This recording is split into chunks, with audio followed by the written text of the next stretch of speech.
बिस्मिल्लाहिर्रहमानिर्रहीम अस्सलाम वालेकुम। उम्मीद है कि आप सब अल्लाह ताला के फजल करम से ठीक होंगे। तो व्यूवर्स, आज मैं बनाने जा रही हूँ दाल माश, फ्राई दाल माश। तो फ्राई दाल माश के लिए मैंने ले लिया है एक पो दाल लेके मैंने 2 घंटा पहले इसको भिगो दिया था। अभी मैंने इसको पानी निकाल के इसमें और थोड़ा सा पानी डाल दिया। ये एक दरमियाने साइज़ की प्याज लेके फाइनली चॉप कर लिया। 2 दरमियाने साइज़ के टमाटर लिए हैं, वो भी चॉप कर लिए हैं, और 4 अदद हरी मिर्चें लेके चॉप कर लिए हैं। ये इसमें है अदरक, हरी मिर्चें और हरा धनिया। ये हरा धनिया मैंने काट लिया है। कुकिंग ऑयल हस्ब ज़रूरत इसमें जाएगा। लहसुन और अदरक का पेस्ट इसमें 2 टेबल स्पून जाएगा। इसके अलावा पाउडर मसाले हमारे पास रेड चिली पाउडर है, ये हाफ़ टी स्पून है, क्योंकि इसमें मैं डाल रही हूँ ग्रीन चिलीज़, तो इसलिए मैं रेड चिली जो है ना वो थोड़ी कम डाल रही हूँ। 1 टीस्पून इसमें मैं डालूँगी हल्दी पाउडर, नमक हस्बे ज़ायका, हाफ़ टी स्पून गरम मसाला है। इसके अलावा ये 4-5 अदद लौंगे हैं और 1 बड़ी इलायची है। हाफ़ टी स्पून अदरक का पाउडर है। 1 टेबल स्पून मैं डालूँगी कोरिएंडर पाउडर का, और 1 टीस्पून इसमें मैं डालूँगी ज़ीरे का। तो चलिए अब बनाना शुरू करते हैं। तो व्यूवर्स, पहले मैं दाल को बॉईल कर लेती हूँ। मैंने देखिए मैं पानी डालिए, इसमें मैं डालूँगी हल्दी पाउडर 1 पिंच, और इसके साथ ही ये जो भिगो के दाल रखी हुई है ना, ये मैं इसमें डाल देती हूँ। बिस्मिल्लाहिर्रहमानिर्रहीम। इसको हमने बॉईल कर लेना है, फुल बॉईल करेंगे। व्यूवर्स, हमारी दाल बॉईल हो रही है, तो मैं अभी इसके लिए मसाला बना लेती हूँ दाल के लिए। बिस्मिल्लाहिर्रहमानिर्रहीम। ऑयल डालूँगी और इसमें मैं प्याज डाल देती हूँ। इनको हमने लाइट सा ब्राउन करना है।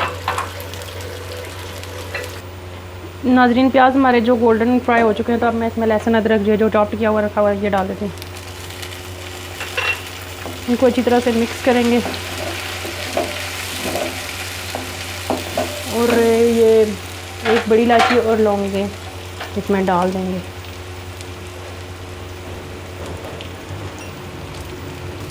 इनको अच्छी तरह से मिक्स करेंगे।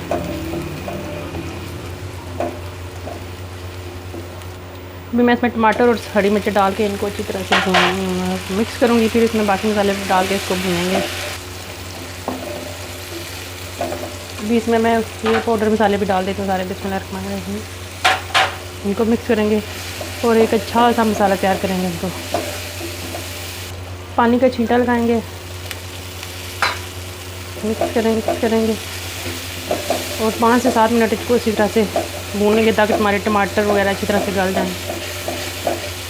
तो व्यूवर्स, दाल जो है ना वो मेरी बॉयल हो चुकी है। तो अब मैं ये जो मसाला भुन चुका है इसमें डाल देती हूँ। इसको हमने इसमें अच्छी तरह भूनना है, मिक्स करेंगे और अच्छी तरह से भून लेंगे।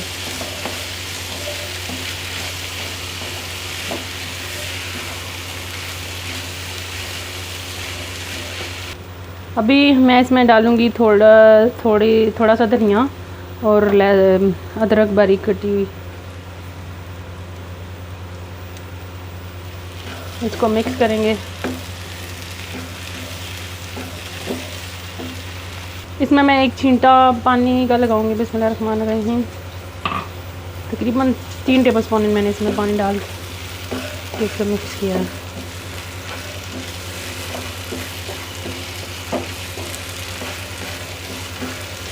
अभी थोड़ा सा और पानी इसमें डालूँगी, ताकि थोड़ी इसके साथ ग्रेवी आ जाए, 1/2 कप तकरीबन। इनको मिक्स करेंगे। नाजरीन, दाल को फ्राई करने के बाद मैंने इसमें तकरीबन 1 छोटे वाला कप पानी का डाल दिया है, ताकि सारे मसाले इसमें से अच्छी तरह जो है ना रच जाएँ दाल में। और फिर इसको मैं 10 मिनट हल्की आग पे पकाऊंगी। फिर आपसे मिलती हूँ 10 मिनट के बाद। व्यूवर्स, दम पे पकते हुए इसको तकरीबन 10 मिनट हो चुके हैं। तो मैं अभी जी देखती हूँ, चेक करती हूँ। दाल हमारी जो है ना वो हो चुकी है। अब मैं आपको इस चूल्हा बंद करती हूँ, ताकि इसका जो सारा ऑयल है इसके मतलब ना सारे के ऊपर आ जाए। फिर आपको डिश आउट करके दिखाती हूँ। तो व्यूवर्स, हमारी दाल जो है वो रेडी हो चुकी है। तो अगर आपकी हमारी आज की ये रेसिपी पसंद आए तो हमारी वीडियो को लाइक करें, शेयर करें, कमेंट्स करें, हमारे चैनल को सब्सक्राइब करें जहाँ रहे खुश रहें, हंसते रहें, मुस्कुराते रहें। हमें अपनी दुआ में याद रखिएगा। अल्लाह हाफ़िज़।